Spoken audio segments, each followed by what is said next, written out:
topic of this video just covers sort of like the basic outline of how the Constitution is set up.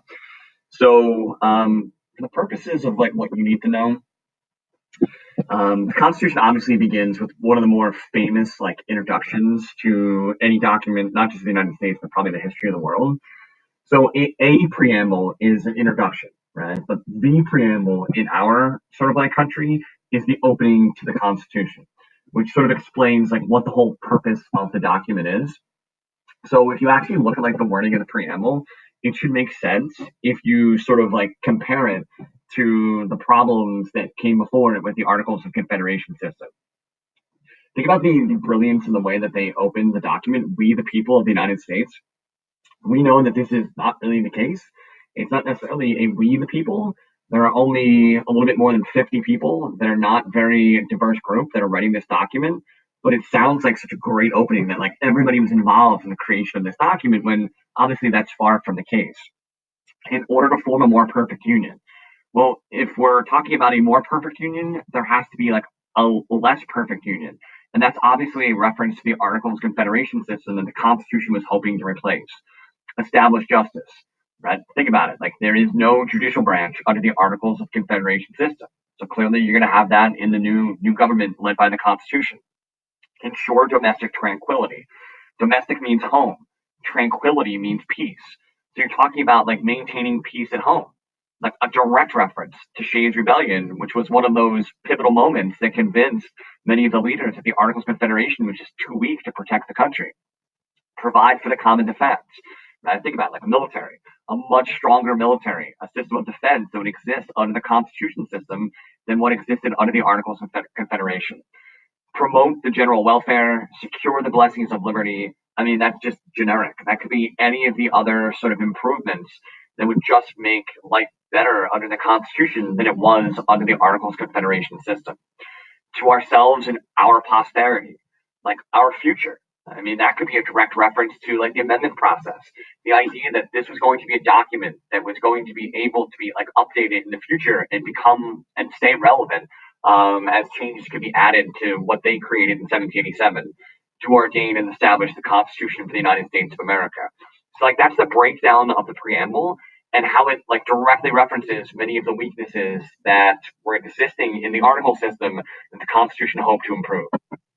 Also, the Constitution is divided into sections that we refer to as articles.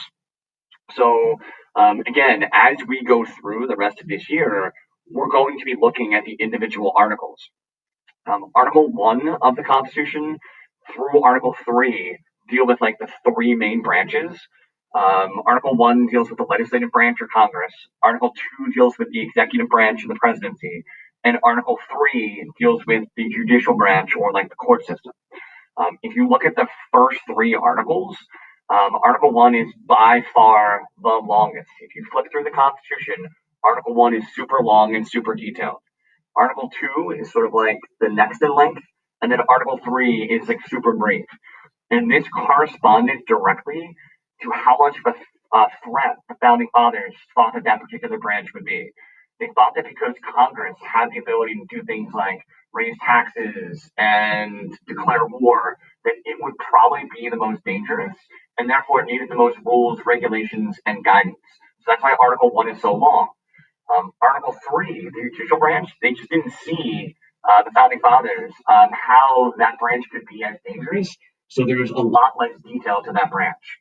Article 4 is what we're going to talk about like in the next chapter, which is all about the relationship that the states have with one another, and then also between themselves and the national government.